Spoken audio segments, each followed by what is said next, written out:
দাবি আমাদের দাবি নিয়মিত করতে হবে, আর ছুটি কর্মচারীদের নিয়মিত করতে হবে, মানতে হবে, আমাদের দাবি মানতে হবে, মানতে হবে, আর রায় বাস্তবায়ন করতে হবে, সকল মামলার রায় বাস্তবায়ন করতে হবে, করতে হবে, আর ছুটি কর্মচারীদের নিয়মিত করতে হবে। আর ছুটি মজদুর এক হও, এক হও, উনিয়ার মজদুর এক হও, আমাদের দাবি মানতে হবে, মানতে হবে, বাউসার কর্মচারীদের নিয়মিত করে, আর ছুটি কর্মচারীদের নিয়মিত করতে হবে। আর ছুটি কর্মচারীদের দাবি মোদের একটাই দাবি মোদের একটাই দাবি মোদের একটাই দাবি মোদের এক কর্তৃক কর্মচারীদের রেগুলার চাই। আর কর্মচারীদের দাবি দেওয়া একটাই যে মৃত ব্যক্তির পেনশন চাই।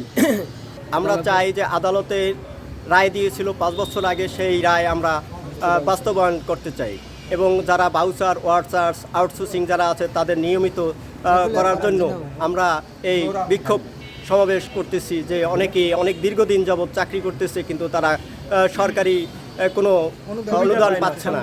আমাদের দীর্ঘ আশা এবং আমাদের প্রধানমন্ত্রীর নিকট আমাদের আকুল আবেদন, আমরা বাংলাদেশের নাগরিক হয়ে কেন আমরা বঞ্চিত থাকব, কেন আমরা থাকবো।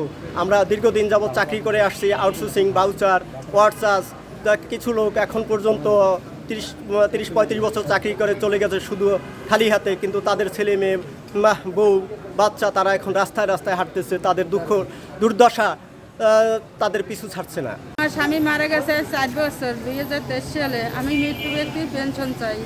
আমার একটা মেয়ে নেই, আমি অসহায় আছি, ঘর নাই বাড়ি নেই।